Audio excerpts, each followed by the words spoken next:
So the patient that I will be debriefing is regarding 10-month-old Eden Wu, who presented to the emergency department with respiratory distress. I did a number of assessments, including vital signs. And as nurses, we all know that vital signs tell more about what's really truly going on with the patient.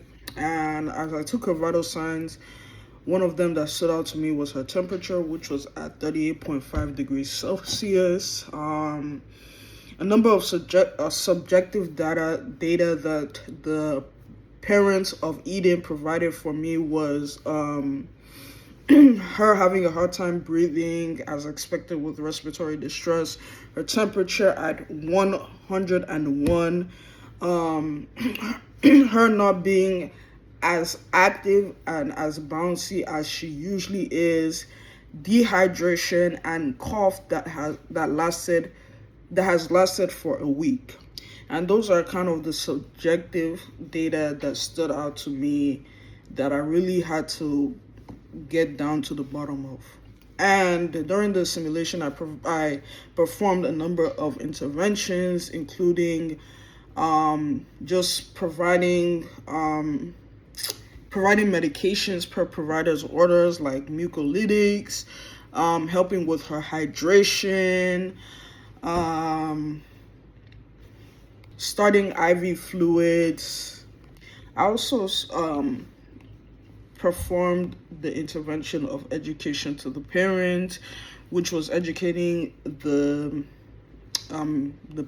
guardian of Eden how to perform a bulb tip suctioning using saline water, which helped to break up the mucus that was formed in her system. And actually, we came down to the conclusion that her nursing diagnosis was ineffective airway clearance. So there was a lot of buildup. There was a lot of mucus buildup. So the main priority was getting all that gunk out of her system and helping her to breathe better. If I were to critique this simulation, I would say that I didn't really feel engaged. I mean, considering that I've already been to clinical, and there's nothing that beats the real thing. Actually talking with patients, getting to engage with patients. You can't beat that with online simulation. I just didn't feel engaged. And I feel like the simulation was very generic, provided very generic answers that I, as a nurse, personally wouldn't go for. I'm still gonna be professional with my job, but I just felt like the simulation didn't give as much freedom to express myself as a nurse and how I would go about with therapeutic communication. The most difficult aspect about this simulation was that every time I would try to type a question, it would kind of mark it as wrong. It wouldn't register in the system, so I'd had to retype the question and submit it multiple times. I would say that's the most frustrating part about the simulation, how it's very generic and it has a certain standard that is hard to keep up with.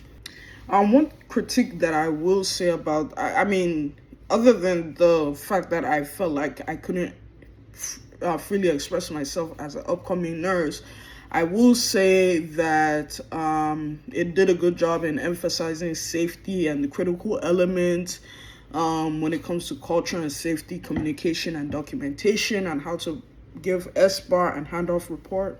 Going forward, when I'm faced with future patients and future patient situations, I will definitely focus on prioritization, especially during acute care and acute distress of any kind, whether respiratory, cardiac, whatever it is.